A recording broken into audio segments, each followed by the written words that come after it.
অবশ্যই আমরা মেনে নেব, কিন্তু সেখানে যদি উদ্দেশ্যটাই থাকে যে না এই অপারেশনগুলোর নামে আওয়ামী লীগের নেতাকর্মীদের আটক করা হবে, সেটা তো কোনো অভিযান না, অপরাধী যাদের বিরুদ্ধে মামলা রয়েছে তাদের তো আটক করবেই, অবশ্যই করবে, কিন্তু আটক করা হচ্ছে সেই অপরাধী কজন আর নিরীহ নেতাকর্মী কজন?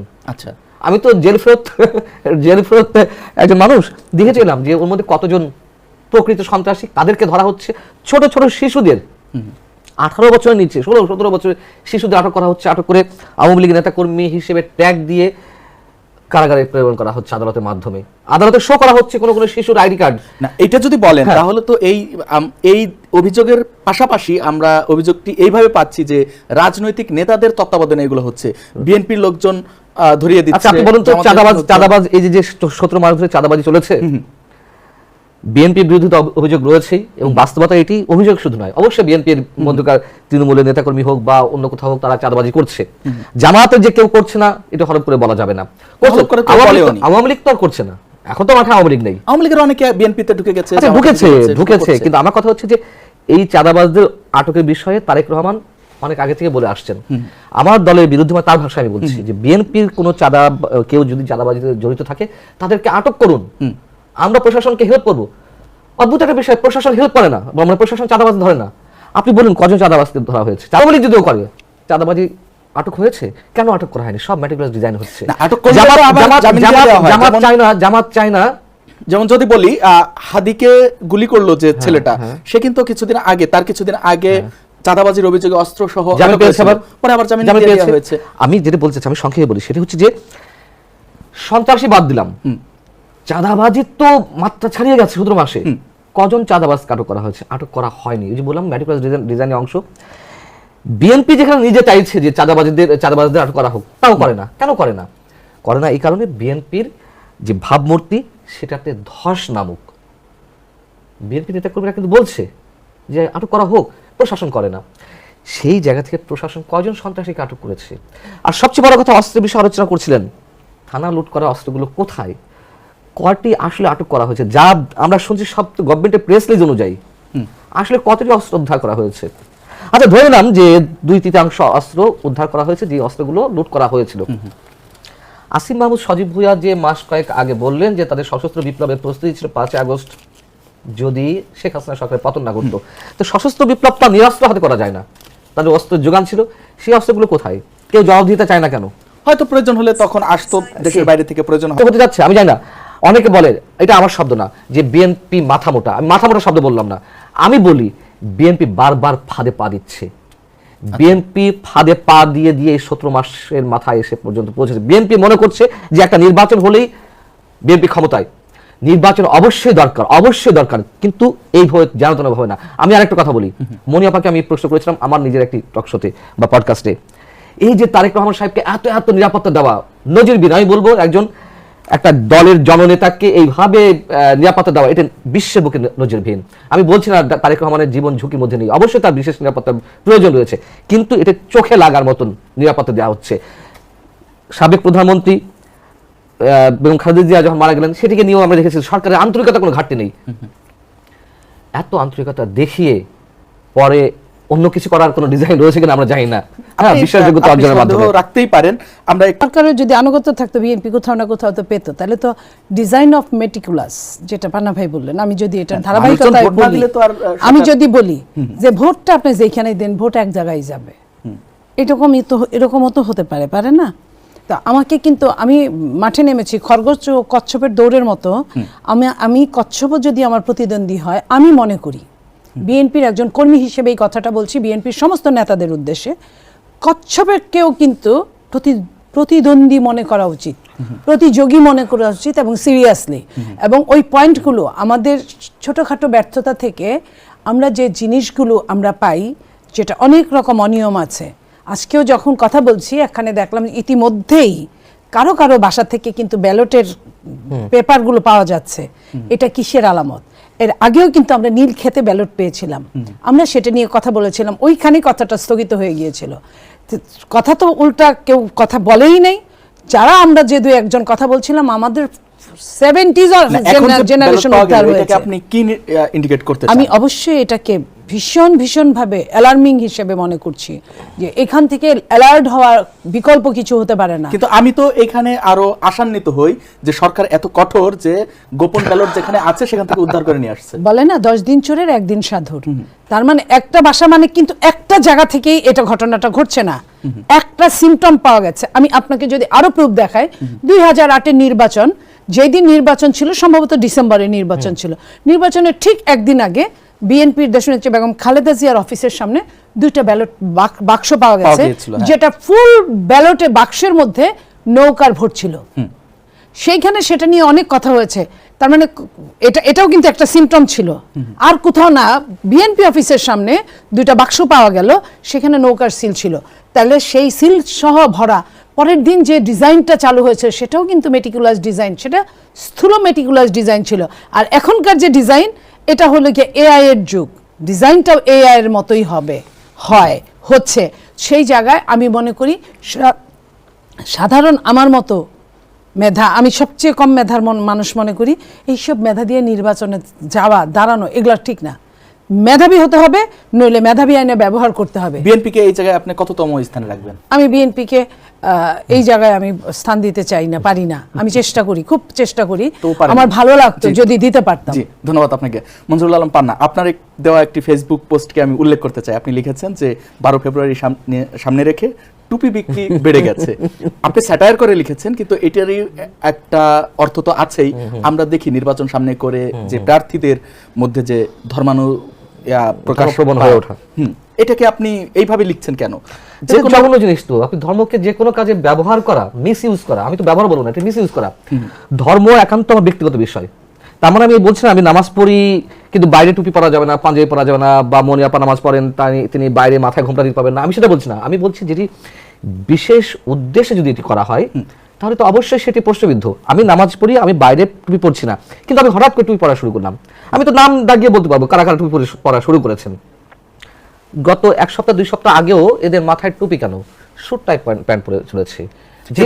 সময় লাগে, হেদায়েত পেতে কি সময় লাগে, মন ঘুরতে সময় লাগে না? হেদায়েত পেতে সময় লাগে না, তবে নির্বাচন এলেই লেবাস চেঞ্জ হতে সময় লাগে না। আচ্ছা, ঠিক আছে। এখন বিষয় হচ্ছে যে এগুলো আমরা কোনো কোনো দলের প্রধান নেতা বা নেত্রী থেকে শুরু করে এই চর্চা আমরা এখনো পর্যন্ত দেখছি, যেটা জঘন্য মানুষের ধর্মানুভূতিকে আঘাত করে, ধর্মের লেবাস ধারণ করে যদি নেতা সাজার চেষ্টা করা হয়, এর চেয়ে জঘন্য জিনিস আর নাই। এবং এই বিষয়ে আমি এই প্রশ্নটা নিয়ে একটু মনি আপাকে শুনে আসি, তারপর আপনার কাছে আসবো। মনি আপা, এই যে ধর্মকে ব্যবহার করা, এটাকে যদি বলি, স্বাভাবিকভাবে একটি উদাহরণ সামনে চলে আসে এই গুগল সার্চ দিলেও। কয়েকদিন আগে আপনাদের বিএনপির যে সালাউদ্দিন আহমেদ, উনি একটি ইমাম সমাবেশে গিয়ে বলেছিলেন যে তারেক রহমান হচ্ছেন বাংলাদেশের প্রধান ইমাম, হ্যাঁ, জাতীয় ইমাম। এটা আসলে কিন্তু এটা খুব দুঃখজনক, এটা ভীষণ দুঃখজনক যে যিনি বলেছেন উনিও শিক্ষিত লোক, যাদের উদ্দেশ্যে বলেছেন ওনারাও শিক্ষিত। আপনি যে কথাটা তুললেন আপনিও শিক্ষিত। ইমাম অর্থ হচ্ছে নেতা। নেতা হিসেবে সালাউদ্দিন সাহেব, আমি আরবিতে অনেক কিছুই কিন্তু আমরা ইংরেজিতে বলি, লাইক এই টেবিলটা কিন্তু বাংলা শব্দ না, চেয়ারটা কিন্তু বাংলা শব্দ না, এই কাপটা কিন্তু বাংলা শব্দ না, মগ বাংলা শব্দ। সো এই জায়গাগুলোতে আরবি শব্দও অনেক কিছু এই দেশে চালু আছে, সেইখানে উনি একটা শাব্দিক অর্থ বুঝাইছে যে তারেক রহমান তো এই দেশের নেতা। কথা যদি বলি, কিছু শব্দ আমাদের এই সংস্কৃতি শব্দের সঙ্গে বিদেশি অনেক শব্দ ব্যবহার হতে হতে আমাদের স্থান নিয়ে নিয়েছে। যেমন আপনি কেদারা বললে অধিকাংশ মানুষ চিনবে না, চেয়ার বললেই চিনবে। সেক্ষেত্রে ইমাম বললে কি শোনায়, কি বোঝায়, এখানে আমি আপনাকে একটা কথা বলি, শোনেন। সালাউদ্দিন ভাইয়ের বক্তৃতাগুলো যদি আপনি ফলো করেন, দেখেন উনি কিন্তু খুব চিকন ভাবে একটু দুষ্টামি করেন, এটা করতেই পারে জাতির সাথে। উনি জাস্ট ওই শব্দটা, এটা একদিন দুই দিন বলতে না, একদিন দুই দিন বলতে বলতে এটা চালু হয়ে যায়। ইমামকে এতদিন শুধুমাত্র ইমাম বলতে কেউ অর্থ বুঝে না, ইমাম মানে নামাজ পড়ায় এটাই বুঝে। ইমাম শুধু নামাজ পড়ান না, ইমাম কিন্তু নেতা আরবিতে। তো সেইখানে উনি এটাকে চালু করার জন্য এটাকে ওই ব্যবহারটা করেছেন। আপনাকে কোন শব্দটা ব্যবহার, একটা শব্দ যদি এই যে কেটে কেটে যারা ফটো কার্ড বানায় এরকম আপনি যদি বলেন আমার বলার কিছু থাকবে না, কিন্তু একটা কিছু বলার আগে এনভায়রনমেন্টটা ভীষণ দরকার। উনি কোন এনভায়রনমেন্টে কথা বলেছেন তার আগের লাইন তার পরের লাইন আপনি যোগ দেন। আমি আপনাকে আমি বলি, আপনারা সাংবাদিক, সমস্যাটা এই জায়গায়। আমি দুইটা সাংবাদিক নিয়ে বসছি। আপনার মনে আছে যে স্বরাষ্ট্রমন্ত্রী থাকা অবস্থায় আলতাফ চৌধুরী সাহেব তার কত একটা মাত্র ছেলে, একটা মেয়ে, ছেলেটা পানিতে ডুবে মারা গেছে। যখন একজন ব্যক্তি তার সন্তান মারা যাওয়ার কথা বললেন, উনি তাকে সান্ত্বনা দেওয়ার জন্য বললেন যে দেখেন আল্লাহ কত আমার সন্তানটাও মারা গেছে, এই গত সপ্তাহে মারা গেছে আমার সন্তানটা পানিতে ডুবে। আল্লাহর মাল আল্লাহ নিলে, আমাদের কিছু করার নাই, আল্লাহর মাল আল্লাহ নিয়ে গেছে। এই দুইটা লাইন যোগ করে যদি সেদিন সাংবাদিকরা বলতো, কিছুই হতো না। সাংবাদিকরা তাদের যেটুকু দরকার সেটুকু নিল। সাংবাদিকতা কিন্তু একদিনে এতটা উচ্ছনে যায় নাই। এই উচ্ছনে যাওয়ার আগে কিন্তু এই যে ফটো কার্ডগুলো, তখন নাম ফটো কার্ড ছিল না, ওই জায়গাটায় আমি এই জায়গাটাই বলছি যে আপনি যদি শুধু ইমামটা বলেন তাহলে আপনি যা ইচ্ছা তাই বলতে পারেন, কিন্তু ইমামের আগের লাইন এবং ইমামের পরের লাইনটা আপনি যোগ দেন, তাহলে আপনি বুঝবেন যে আপনারা এখানে ইমাম সমাবেশে আপনারা আছেন, আমাদেরও আরেকজন ইমাম আছে, উনি আসছেন বা আসতেছেন। হ্যাঁ, এই কথাটা উনি বলছিলেন। কি কেউ নেতা ছিল? যাও আমরা বুঝতে পেরেছি। আমি ওই বিষয়টা একবারে আপনি হয়তো সিরিয়াসলি নিয়েছেন। আমার সারাদিন সাহেব ওই অনেক মানুষ সিরিয়াসলি বড় ভয়ঙ্কর হচ্ছে যখন জান্নাতের টিকিট বিক্রি করা হয়, বেহেশতের টিকিট বিক্রি করা হয়। আপনাকেই বলছি, ইন্স্যুরেন্স করলে সিটিতে সুরক্ষা পাবেন নিশ্চিত। দাঁড়িপাল্লায় ভোট না দিলে ঈমান থাকবে না, একটা হিন্দুও জান্নাতে যাবে যদি দাঁড়িপাল্লায় ভোট দেয়। যখন এই ধরনের কথা আসে তার কাছে এইগুলো সম্ভবত কোনো ম্যাটার করে না, এইসব ধরনের শব্দ। আচ্ছা আচ্ছা, এটা ছোট আকারে আমরা বলতে পারি এই ব্যবহার। আপা, আরেকটি প্রশ্নে যেতে চাই। কয়েকদিন আগে ফরিদপুরে বোয়ালমারীতে এক আওয়ামী লীগ নেতা, বিএনপির বেগম খালেদা জিয়ার যে স্মরণ সভা হয়েছিল, ওখানে এসে বলেছেন যে মুজিব কোর্ট আয়রন করা আছে, এখন আওয়ামী লীগ নেই, আমরা ধানের শীষে ভোট দেবো, আবার আওয়ামী লীগ এলে আওয়ামী লীগে ফিরে যাব। দল চেঞ্জ করতে পারে, সেটা একটা সাধারণ ঘটনা, কিন্তু এইভাবে যারা আওয়ামী লীগে ফিরে যাবে এইটা প্রকাশ্যে বলে এসে বিএনপিতে মানে ধানের শীষে ভোট দিচ্ছে বা ধানের শীষের সঙ্গে মিলে কাজ করছে, স্বাভাবিকভাবে একটি প্রশ্ন সামনে আসে না? আমি বলি, এটা হচ্ছে রাজনৈতিক দেউলিয়াপানার সবচেয়ে নিম্ন স্তরের জায়গার কথা বললেন আপনি। সে যেই হোক না কেন, এটা চরম দেউলিয়াপানার যারা নিয়ে কাজ করে। আপনি যদি নিয়ে কাজ করার কথা বলেন, আমি আরেকটা শোতে এই কথাটা বলেছি, আপনি হাদির কথা মনে করেন। হাদি শহীদ হয়েছে কার গুলিতে? তার সাথে যে ছিল তার গুলিতে। আমরা যেটা দেখেছি মানে মোটা দাগে, সেই ছেলেটা কে ছিল? মোটা দাগে আওয়ামী লীগ করা, আওয়ামী ঘরানার একজন ছিল। সে গুপ্ত টুপ্ত যেটাই আমি বলি না কেন, মোটা দাগের কথাটা আমি বলছি। তাহলে হাদি জেনে বুঝে এই কাজটা করেছে, নিয়েছিল। এরকম প্রত্যেকটা দলে, জামাত কয়টা মামলা করেছে সারা বাংলাদেশে আওয়ামী লীগের নামে? করে নাই। তারা কিন্তু ফু দিয়ে ঘুরে বেড়াচ্ছে এবং আওয়ামী লীগের বাড়িতে বাজার পাঠাচ্ছে। বলি, আওয়ামী লীগের বাড়িতে বাণিজ্য কেন করতে হবে? অরিজিনাল মামলা যখন না হয় তখনই ওটা বাণিজ্য হয়ে যায়। আচ্ছা, অরিজিনাল মামলা যদি আপনার উপর আমি খড়ক তুলছি, আপনি এটা প্রতিশোধ না চাইতে পারেন, আপনি বিচার চাবেন না? তো বিচার যখন আপনি চান নাই, আপনার এতগুলো লোক মার্ডার হয়েছে, এতগুলো লোকরে আপনার আত্মপক্ষ সমর্থনের সুযোগ ছাড়া ফাঁসিতে ঝুলানো হয়েছে, আপনি বিচার চান নাই। তাহলে আপনি বিচার না চাই কি করছেন? আপনি বাজার পাঠাইছেন, আপনি রাইতে থাকার ব্যবস্থা করে দিছেন। কিসের জন্য? শুধুমাত্র একটা ভোটের জন্য। তাহলে আজকে ভোটের রাজনীতিতে নেতাদেরকে কোন জায়গায় নিয়ে দাঁড় করাইছে? ওই নেতারা তো সেই নেতা, প্রয়োজনে যখন মার্কাটা যখন দেখছে যে আমি আমার মার্কায় দাঁড়াইলে আমি পাস করব না, আমার মানুষে ভোট দিবে না, তখন কিন্তু সে মার্কাটাকেও চেঞ্জ করে নিজের দলকে ভ্যানিশ করে দিয়ে আরেকটা দলে জয়েন করে ফেলছে। আমি আমার কথা বলছি না, এটা সবখানের জন্য আমি বলছি, সবার জন্য।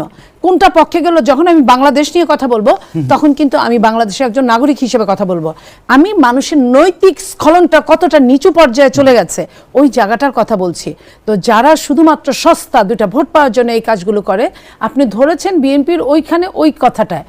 বিএনপি বলেন আর জামাত বলেন আর এনসিপি বলেন, আওয়ামী লীগের একটা হিসেব আছে, আওয়ামী লীগ তার হিসেবের বাইরে ভোট দিবে না, এটা মনে রাখেন।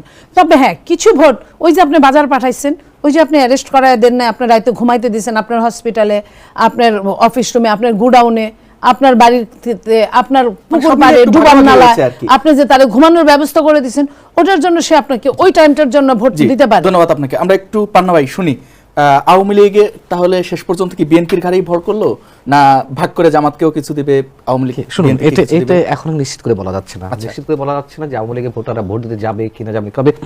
তবে এক ধরনের চ্যালেঞ্জ জামাত নিয়েছে বা সরকারের পক্ষ থেকে নেওয়া হয়েছে কিনা আমি জানি না, যে টার্গেট করা হবে কোন জায়গা থেকে ভোটার বের হচ্ছে না, কোন বাড়ি থেকে ভোটাররা মানে ভোট দিতে যাচ্ছে না। যদি এটি হয়ে থাকে এটা জঘন্য হবে।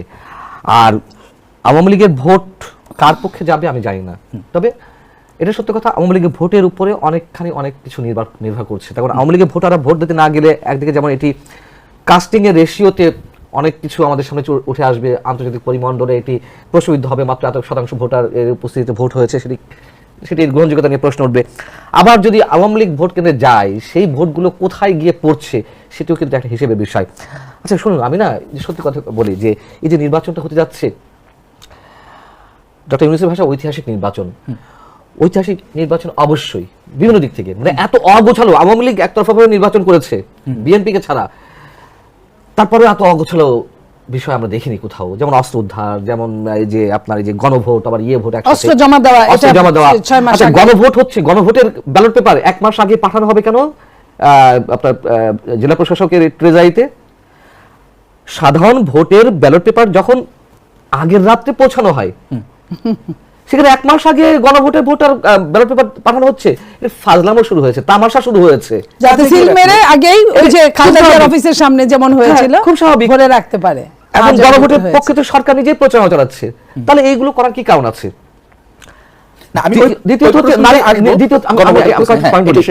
দ্বিতীয়ত হচ্ছে নারী প্রার্থীর যে সংখ্যা মাত্র 4.26% সম্ভবত, মানে ইতিহাসের সবচেয়ে নিম্ন পর্যায়ে সংখ্যা দিক থেকে 3.53। আচ্ছা, মনিয়াপা একজন নারী নেতা, রাজনৈতিক নেতৃত্ব, তিনি যদিও সংরক্ষিত আসনে মহিলা এমপি মানে এমপি ছিলেন, আমি বলছি না মহিলা এমপি মানেই সব একেবারে অযোগ্যদের দেওয়া হয়ে থাকে, তা না, নিশ্চয়ই তার মধ্যে যোগ্যতম আছে। মনিয়াপা একটা ডিস্ট্রিক্ট কমিটির বিএনপির মতন একটা দলের তিনি আহ্বায়কের দায়িত্ব পালন করছেন, সো তার তো যোগ্যতা আছে কন্টেস্ট করে জিতে আসার, আমি মনে করি। আচ্ছা, জিতে আসুক আর না আসুক, কন্টেস্টের যোগ্যতা আছে, এটা তো আমরা বিশ্বাস করি। ইতিহাসে প্রথমবারের মতন সর্বোচ্চ কম সংখ্যক নারীকে প্রার্থী করা হয়েছে, যেখানে 51% পুরুষ ভোটার হচ্ছে, নারী ভোটার আমার মনে হয় বেশি। আচ্ছা, এসব জায়গাতে ঐতিহাসিক, এখন ঐতিহাসিক 6.5 কোটি ভোটার। হ্যাঁ, তো এই যে ব্যালট পেপারের কথা আপনি বললেন যে পোস্টাল ব্যালট পেপার পাওয়া গেছে জামাতের কোনো নেতার বাড়িতে, যেখানে গুণাগুণ হচ্ছে, সামাজিক যোগাযোগ মাধ্যমে ভাইরাল হয়েছে। এই নির্বাচন নিয়ে আমার আসলে বিন্দুমাত্র কোনো আগ্রহ নেই, তবে আমার যেখানে উদ্বেগ উৎকণ্ঠা এই নির্বাচনকে কেন্দ্র করে কি হতে যাচ্ছে। ভারতের সেনাপ্রধান একটি কথা বলেছেন, আপনি খেয়াল করেছেন কিনা জানি না, ভারতে সেনাবাহিনীর বার্ষিক সম্মেলনে এক সাংবাদিকের প্রশ্ন ছিল সেদেশের সেনাপ্রধান উপেন্দ্র দ্বিবেদীর কাছে, যে পাকিস্তান বাংলাদেশের সঙ্গে যে সখ্যতা, যে অবস্থা পৌঁছেছে, তাতে করে আপনাদের অবজারভেশন কি, মানে সেনাবাহিনীর। এর মধ্যে পাকিস্তান থেকে অস্ত্র বলছে, যুদ্ধ বিমান কেনার কথা হচ্ছে, ওখানে অনেকগুলো কথা বলেছেন ভারতের সেনাপ্রধান। তিনি বলেছেন যে বাংলাদেশের সশস্ত্র বাহিনী 3 বাহিনীর সাথে নিয়মিত যোগাযোগ রয়েছে ইত্যাদি রয়েছে, অনেক কিছু বলেছেন। তার মধ্যে একটা কথা বলেছেন, এই যে নির্বাচন হতে যাচ্ছে সেটিকে কেন্দ্র করে বাংলাদেশ কোন দিকে যাচ্ছে আমরা খেয়াল রাখছি। বিষয়টা কি, এটির মধ্য দিয়ে 4-5 মাসের মধ্যে কোনো লক্ষ্যে যাচ্ছে বাংলাদেশ, নাকি 4-5 বছরের জন্য যাচ্ছে, এটার মধ্যে দিয়ে উনি কি বোঝাতে চেয়েছেন আমি বলছি না, যাই বলুক না কেন। এখন কথা হচ্ছে এই নির্বাচনকে কেন্দ্র করে যে সংখ্যাগুলোর কথা আপনি বলছেন, আমি এই কারণে বলছি, সংখ্যা তো আমাদের নিজেদের মধ্যে সংখ্যা। এখন রাজনৈতিক মঞ্চে অন্যতম স্টেক হোল্ডার যারা জামাতে ইসলামী, এনসিপি, তাদের নেতারা প্রকাশ করছেন। কেন তাদের নেতারা প্রকাশ করছেন? তার মানে কি ভোট হবে না? আর যদি ভোট হয়, সেই ভোট কোন আঙ্গিকে হচ্ছে? আপনি অস্ত্র উদ্ধার কথা বললেন, সন্ত্রাসী আটকের কথা বললেন, এই যে ব্যালট পেপার বিভিন্ন জায়গায় ছড়িয়ে ছিটিয়ে মানে পাওয়া যাচ্ছে, কিংবা গণভোটে ব্যালট পেপার জেলা প্রশাসক ট্রেজারিতে চলে গেছে, এগুলো কি ইঙ্গিত করে? আপনাকে আমাকে বলুন তো, এটা কি নির্বাচন